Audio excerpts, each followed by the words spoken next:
শ্রীলঙ্কা সফরে যাওয়ার আগে ভারতীয় দলের হেড কোচ গৌতম গম্ভীর এবং চিফ সিলেক্টর অজিত আগারকারের প্রথম প্রেস কনফারেন্স হয়ে গেল। তারা প্রত্যেকটি প্রশ্নে যথাযোগ্য উত্তর দিল। সেখানে তাদের ক্ল্যারিটি অফ থটের পরিচয় পাওয়া গেল। নমস্কার, আমি প্রীতিশ আপনাদের স্বাগত জানাই ক্রিকেট স্ট্র্যাটেজিতে। এটা জেনে ভালো লাগছে 2027 ওডিআই ওয়ার্ল্ড কাপের জন্য রোহিত আর কোহলি যদি খেলতে চায় বা তাদের যদি ফিটনেসের কোনো প্রবলেম না থাকে তাহলে 100% তারা সেই বিশ্বকাপটি খেলবে, এমনটাই জানালো গৌতম গম্ভীর। এই কদিনের সব থেকে আলোচিত প্রশ্ন, হার্দিকের জায়গায় সূর্য কুমারকে কেন ক্যাপ্টেন করা হলো, তার উত্তরে আগারকার জানালো ক্যাপ্টেন এমনই হওয়া উচিত যে প্রত্যেকটি ম্যাচের জন্য অ্যাভেলেবল থাকবে। সেই দিকটি দেখতে গেলে কিন্তু হার্দিক পান্ডিয়ার একটা ফিটনেসের বড় ইস্যু রয়েছে। আর তাছাড়া সূর্য কুমার শুধুমাত্র টি-20 প্লেয়ার, টেস্ট সে তো খেলে না, আর ওডিআইও তার সিলেকশন হয় না। কিন্তু ভুলে গেলে চলবে না, ক্যাপ্টেনের যা যা থাকা উচিত সেই সমস্ত গুণ তার রয়েছে। শ্রীলঙ্কা সফরে ওডিআই এর সিলেকশনে জাদেজার নাম না থাকার কারণ জানতে চাইলে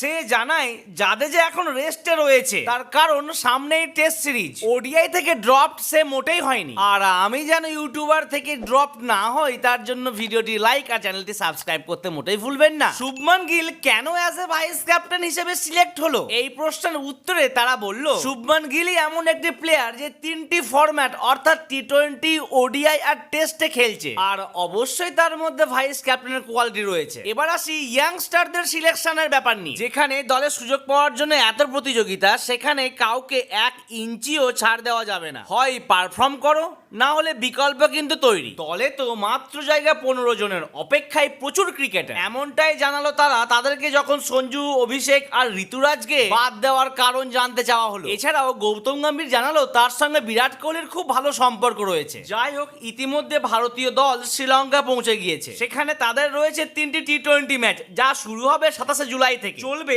30 জুলাই পর্যন্ত। আর রয়েছে 3টি ওডিআই ম্যাচ, যেগুলি হবে আগস্টের 2, 4 আর 7 তারিখ। দেখা যাক ইন্ডিয়া কেমন পারফরমেন্স করে। অবশ্যই ভালো পারফরমেন্স করবে কি বন্ধুরা, তাই না?